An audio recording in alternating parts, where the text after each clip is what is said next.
A cash call is when the lead investor is running out of money, so he has to go back to his investors and say, all of you need to put more money back into the deal or we're going to lose the property.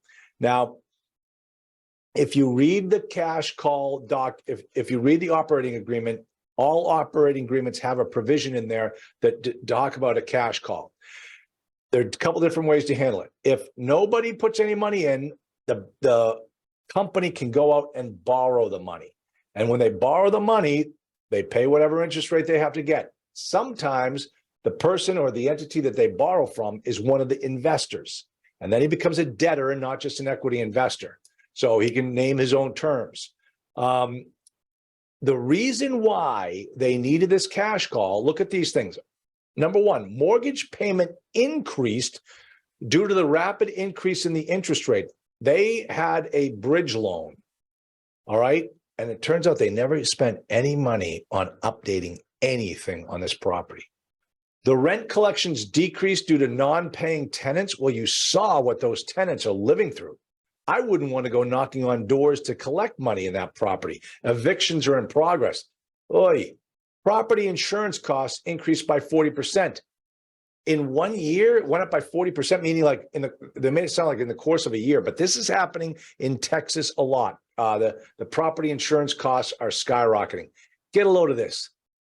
There's only one reason why the property taxes increased by 20% is because the syndicator, the sponsor, did not calculate the increase in the taxes because it's a non-disclosure state. And the city found out and they whacked them. And the city found out very easily because it was all on the internet when these guys were looking to raise money. They told the world how much they were paying for these properties. And the world includes the tax assessor in that town. And then we have to buy interest rate cap down the road because they know they're going to lose their shirt and they want to raise money for that. So those are all the reasons they gave for the cash call. And then they gave a definition. They said, as you know, capital call is a request for additional funds from investors in real estate equity deal. It's critical for investors to respond to capital call in a timely manner in order that the deal has funds it needs to operate the property smoothly. Purchase interest rate cap and carry out the renovations needed in a timely manner. You know, they should have had all the money to do the renovations in the bank. The reason they said it happened was massive amount of stupidity behind the asset management team. No idea what they were doing. Somehow managed to raise over $70 million from investors to do these deals. Folks, to me, that's the most amazing thing. They raised $70 million to purchase over $200 million worth of property. Absolutely amazing. And they didn't even do the most basic thing, which is calculate the property tax increase correctly. Now, here's something else, and this is where I want everybody to understand this. If there's one thing you learn from their bad acts, it'll be this. They went to a Fannie Mae DUS lender, Arbor. We're going to talk more about Arbor in just a moment. They went to a Fannie Mae DUS lender. They got Fannie Mae paper. The beautiful thing about Fannie Mae paper is it's non-recourse. But the thing about non-recourse is even if you're a general sponsor in a non-recourse Fannie Mae deal, you still have to sign a personal guarantee. So all these guys who are out there being this passive investor, where I'm going to make millions on being a passive investor. And the whole thing they're trying to do is get on the good graces of some GP who will allow them into the pool of GPs so they can add it to their resume. If you're ever going to be a GP in a Fannie Mae deal, you have to sign a personal guarantee. And you might think to yourself, well, wait a minute. I thought it's non-recourse. If the property gets foreclosed on, why is it a personal guarantee of mine?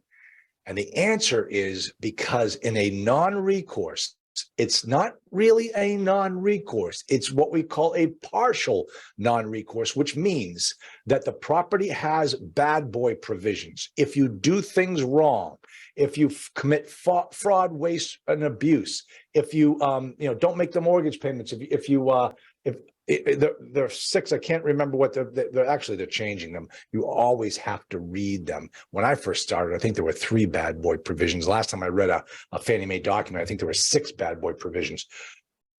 But if the property gets taken back as a violation of a bad boy provision, it triggers the personal guarantee, and all those GPs are on the hook, joint and severally.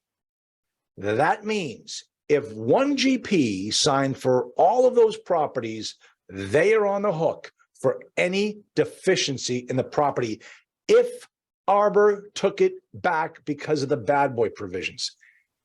And that gets me back to my original statement was, I can't believe they took all 4 at the same time, because all 4 of them were behind in their mortgage payments. I mean, that could be true. That definitely could be the case. But I wonder if Arbor took it back as an activation of a bad boy provision, and all those people who thought they were going to get rich through passive investing and becoming a GP, riding somebody else's saddle, they are all on that hook personally.